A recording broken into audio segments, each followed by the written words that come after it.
எம்பியா நீங்க சாதித்த விஷயங்கள்லாம் அந்த கொடுமையூர் குப்பைமேடு அப்படின்றது இன்னும் ஒரு வருஷம் கழிச்சு இருக்காது. அந்த தூண்டில் வளைவுன்னு போடுவாங்க நிறைய விமர்சனங்களும் வந்துச்சு. யாருமே தொகுதிக்கு வரல. நான் ஒரு எம்பி அப்படின்னா எனக்கு 6 சட்டமன்ற தொகுதிகள். இப்போ எங்கேயாவது ஒரு இடத்துல பிரச்சனை அப்படின்னா நான் அங்கே போய் பார்க்க முடியும். ஆனால் மொத்தமாவே 6 சட்டமன்ற தொகுதிகள் எல்லா இடத்துலையுமே பிரச்சனை அப்படின்னு சொன்னா ஊடகங்கள்லையும் சரி, சும்மா ஒரு வாட்ஸ்அப்ல ஒரு வீடியோ எடுத்து அனுப்புறதும் சரி, அப்படி பார்க்கும்போது வட சென்னைக்கு யாருமே போகல போல இருக்கு. தொகுதிக்கு போன மக்கள் கோபத்தின் உச்சத்தில் இருந்தார்கள்.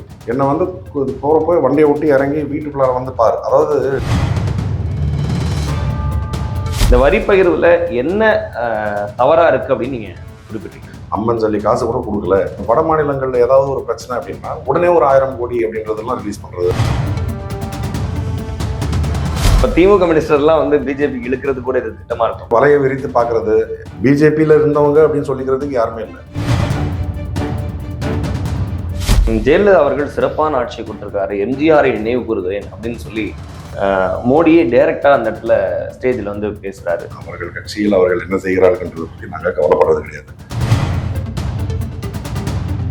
மீண்டும் வட சென்னையினுடைய எம்பியா கலாநிதி வீராசாமியை பார்க்க முடியும். அது எங்கள் தலைமை தான் முடிவு செய்யும்.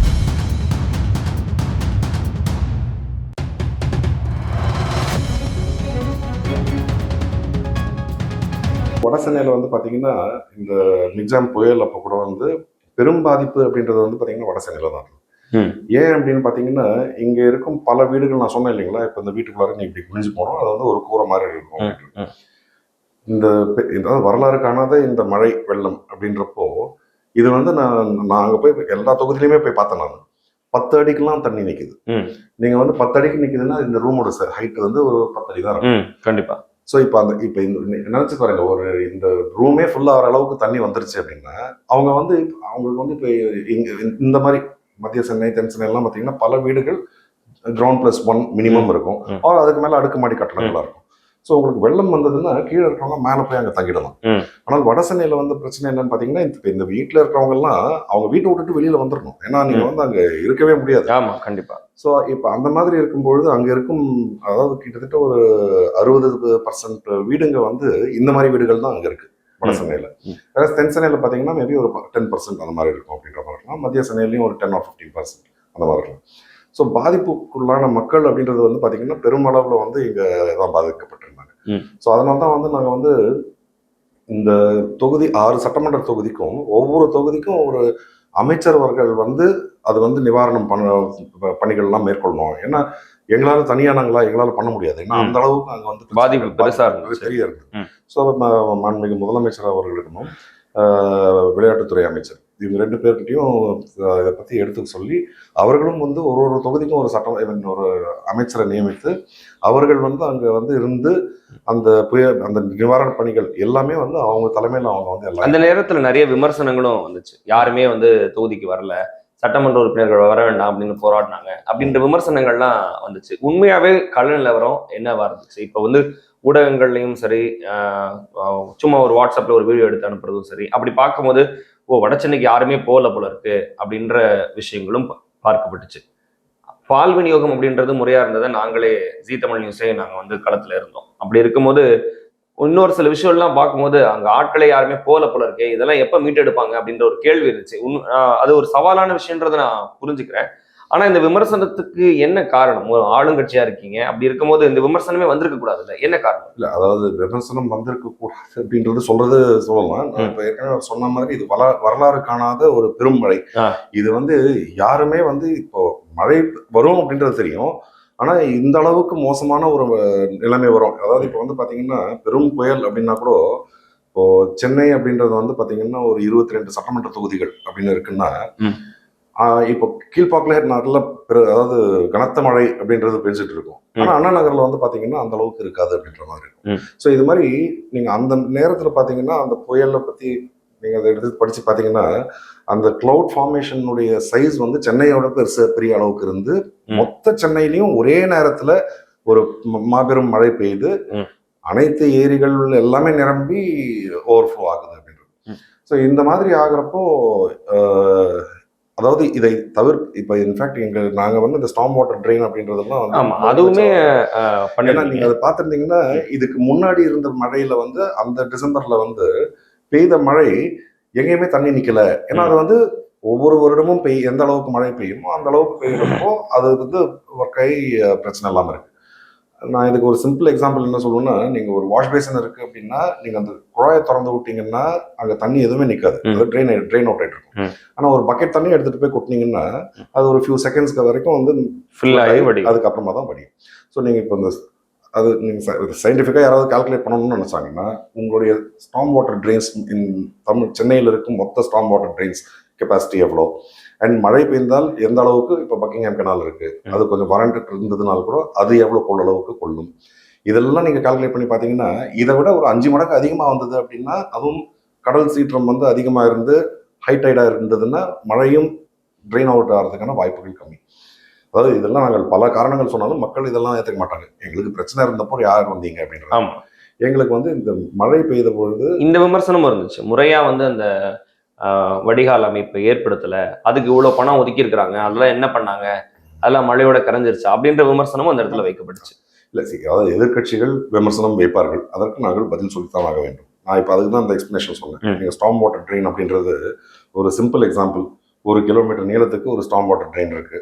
அது வந்து ஒரு 1 மீட்டர் இது இருக்குன்னு வச்சுக்கோங்க, டயமீட்டர் ஆஃப் த டியூப் அது மாதிரி இருக்கு அப்படின்னா அது வந்து 1000 கியூபிக் மீட்டர். இது நீங்கள் வந்து மொத்தமாக கால்குலேட் பண்ணி பார்த்தீங்கன்னா உங்களுக்கு வந்து தெரிஞ்சோம். ஸோ ஒரு 5 சென்டிமீட்டர் ரெயின் வந்தால் பிரச்சனை இருக்காது அப்படின்ற மாதிரி இருக்கலாம். ஆனால் ஒரே நாளில் வந்து 200 சென்டிமீட்டர்ஸ் ஆஃப் ரெயின் அப்படின்னு வந்ததுன்னா இது வந்து கண்டிப்பாக இது வந்து அந்த கொள்ளளவு பத்தாது. இப்போ அந்த ஸ்டாம் வாட்டர் ட்ரெயின் எந்த அளவுக்கு எஃபிஷியண்டாக வேலை செஞ்சது அப்படின்றது அதுக்கு முந்தின ஆண்டில் வந்து நம்ம பார்த்துருக்கோம். எங்கேயுமே தண்ணி தேங்கலை அப்படின்ட்டு மக்களே பாராட்டும் விதமாக இருந்தது. எதிர்கட்சிகள் யாரும் விமர்சனம் பண்ண முடியாத அளவுக்கு இருந்தது. ஆனால் ஒரு பெருமழை பெய்யும் பொழுது இதை வந்து நாம் சந்தித்தாக வேண்டும் அப்படின்றது இது நேரத்துல தான் அது வடியும். இது வந்து ஒரு எந்த வெள்ளமா இருந்தாலும் இது நாங்கள் சொல்றது வந்து என்ன சொல்லுவோம்னா, இது நாங்கள் அந்த அளவுக்கு சிறப்பா அந்த வடிகால் அமைக்கப்படாமல் இருந்திருந்தால் இந்த வெள்ளம் வந்தப்போ இது வந்து ஒரு 4 நாள்ல இருந்து 7 நாள் அதுக்குள்ளார வந்து ஓரளவுக்கு எல்லாமே செட்டில் ஆயிடுச்சு. இந்த வேலை பணிகள்லாம் செய்யாம இருந்திருந்ததுன்னா ஒரு 2 வாரம் 3 வாரம் இருந்திருக்கும். ஸோ இதுக்கு வந்து நாங்க வந்து தொகுதிக்கே போகலை அப்படின்றாங்க. நான் வந்து இப்போ அந்த நேரத்துல வந்து டெல்லியில இருக்கேன். நான் அதாவது 4ஆம் தேதி பாராளுமன்ற கூட்டத்தொடர் தொடங்குச்சு. 3ஆம் தேதி நாங்க போறோம். மழை பெய்யும் அப்படின்ற ஒரு ஃபோர்காஸ்டிங் இருக்கு. ஆனால் இந்த அளவுக்கு மோசமா இருக்குன்றது தெரியாது. நாங்க அந்த 4ஆம் தேதி அங்க பாராளுமன்றத்தில் இருக்கப்போ தகவல் வருது, இங்க மழை தொடர்ந்து பலமாக பெய்து கொண்டிருக்கிறது. 3ஆம் தேதி நைட்ல இருந்தே பெஞ்சுக்கிட்டு இருக்கு. ஸோ 4ஆம் தேதி இது கேள்விப்பட்டு நாங்கள் வந்து அன்னைக்கு 4ஆம் தேதி மதியமே வந்து கிளம்பலாம் அப்படின்னு பார்த்தப்போ ஏர்போர்ட் எல்லாம் closed. Airport was not functioning. அதுக்கு பிறகு 5ஆம் தேதி தான் வந்து ஏர்போர்ட் ஓப்பன் பண்ணாங்க. 5ஆம் தேதி இங்கே வந்துட்டு நேராக நாங்கள் தொகுதிக்கு போகிறோம். தொகுதிக்கு போனால் மக்கள் கோபத்தின் உச்சத்தில் இருந்தார்கள். ஆனால் நாங்கள் அதாவது இப்போ வந்து எம்எல்ஏ வரல, எம்பி வரல அப்படின்னு சொல்கிறாங்க அப்படின்னா, நான் வந்து ஒரு எம்பி அப்படின்னா எனக்கு வந்து 6 சட்டமன்ற தொகுதிகள். இப்போ எங்கேயாவது ஒரு இடத்துல பிரச்சனை அப்படின்னா நான் அங்கே போய் பார்க்க முடியும். ஆனால் மொத்தமாகவே வந்து 6 சட்டமன்ற தொகுதிகள் எல்லா இடத்துலையுமே பிரச்சனை அப்படின்னு சொன்னால் நான் வந்து ஒவ்வொரு நாள் ஒரு தொகுதிக்கு போகிறேன். நான் ஃபர்ஸ்ட் டே நான் போனது வந்து திருவொற்றியூர். அதாவது ரொம்பவும் பாதிக்கப்பட்ட ஒரு தொகுதி அப்படின்னு பார்த்தா திருவொற்றியூர். அங்கே வந்து கொசஸ்தலையாறு இருக்கு. அந்த கொசஸ்தலையாற்றில் வந்து அங்கிருந்தும் நிறைய அங்கே ஒட்டி இருக்கிற ஏரியாலெல்லாம் வந்து வீடுகள் எல்லாம் மூழ்கி இருந்தன. அப்போ வந்து நாங்கள் வந்து போட்டில் போய் அங்கே இருக்கிறவங்களை ரெஸ்கியூ பண்ணி கூப்பிட்டு வந்து இங்கே வைக்க வேண்டியது, அதாவது அங்கே இருக்கிற ஸ்கூல்ஸு, சர்ச்சு, காலேஜ் இது மாதிரி இடங்களில் வந்து அவங்களை கொண்டு வந்து வச்சுட்டு சாப்பாடு ஏற்பாடு பண்ணி அந்த கொடுக்குறது அப்படின்றது. ஸோ நான் வந்து அடுத்து நான் ஒரு நாள் ஃபுல்லாக திருவொற்றியூரில் இருக்கேன். அடுத்த நாள் வந்து ராயபுரம், அடுத்த நாள் வந்து ஆர்கே நகர். ஆர்கே நகர்லலாம் நான் வந்து ரோட்டில் போகிற இடங்கள்லாம் மக்கள் வந்து கோவத்தோட தான் இருக்காங்க. என்னை வந்து போகிறப்போ வண்டியை ஒட்டி இறங்கி வீட்டுக்குள்ளார வந்து பாரு. அதாவது நான் போய் பார்த்த பல இடங்கள்ல வந்து வீடே இல்லாத அளவுக்கு தண்ணி இருக்கு. ஆனால் ஆர்கே நகர்ல வந்துட்டு வீட்டில் முழங்கால அளவுக்கு தண்ணி. நம்ம வந்து அவங்க கிட்ட போய் இப்போ சொல்ல முடியாது, அங்கெல்லாம் வந்து இவ்வளோ மோசமா இருக்கு, இது பரவாயில்ல அப்படின்லாம் சொல்ல முடியாது.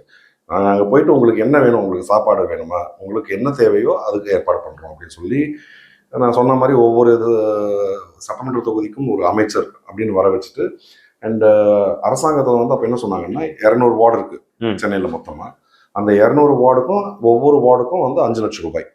அதாவது அவர்களுக்கு மக்களுக்கு தேவையான சாப்பாடு என்ன அவர்களுக்கு தேவையோ அந்த மாதிரி பொருட்கள்லாம், அதாவது பால் பவுடர், சாப்பாடு, பெட்ஷீட்டு, பாய், இது மாதிரிலாம். நீங்க வந்து பாத்தீங்கன்னா தென் சென்னையில வந்து யாருக்கும் பெட்ஷீட் பாய்ன்றது நிறைய யாரும் வாங்கியிருக்க மாட்டாங்க. ஏன்னா எல்லாருமே வந்து அங்க ஓரளவுக்கு அடுக்குமாடி கட்டணங்கள் இருக்கிறதுனால அவங்களுக்கு வந்து மேல இருக்கிற வீட்டுல இருந்துப்பாங்க. அவங்களுக்கு சாப்பாடு கூட பெரிய பிரச்சனையா இருக்காது. அவங்களுக்கு வந்து தண்ணீர் வடிய வேண்டும், எலக்ட்ரிசிட்டி வந்து திருப்பி ரெஸ்டோர் பண்ணணும். இதுதான் அவங்களுடைய எக்ஸ்பெக்டேஷனா இருந்தது. ஆனா இங்க இருக்கிறவங்களுக்கு அப்படி இல்லை. இங்க இருக்கிறவங்க எல்லாருமே வந்து வீட்டுக்குள்ளார தண்ணி இருக்கு, அவங்க வீட்டுக்குள்ளாரே போக முடியாது. அதனால வெளியில இருக்கிறப்போ துணிமணி முதற்கொண்டு அவங்களுக்கு நாங்க சப்ளை பண்ண வேண்டியது. ஸோ அதனால வந்து முதலமைச்சர் கிட்டயும் அதிகாரிகள் கிட்டையும் CS1 அப்படின்றது அவங்க கிட்ட, சீஃப் செக்ரட்டரி கிட்ட, அவங்க கிட்ட எல்லாம் சொல்லி வட சென்னையில் இருக்கும் ஒவ்வொரு வார்டுக்கும் கூடுதலாக ஒரு 5 லட்சம் 10 லட்சம் வரைக்கும் நீங்க கொடுக்கணும் அப்படின்னு சொல்லி அதையும் அவங்க சாங்ஷன் பண்ணாங்க. ஸோ அதை வந்து இதெல்லாம் வந்து இப்போ அந்த நேரத்துல மக்கள் கோபமா இருந்ததுனால அதை முழுமையா அண்டர்ஸ்டாண்ட் பண்ணிக்கிற சுச்சுவேஷன்ல அவங்க இல்லை அப்படின்றத நீங்க இப்ப விளக்குறீங்க.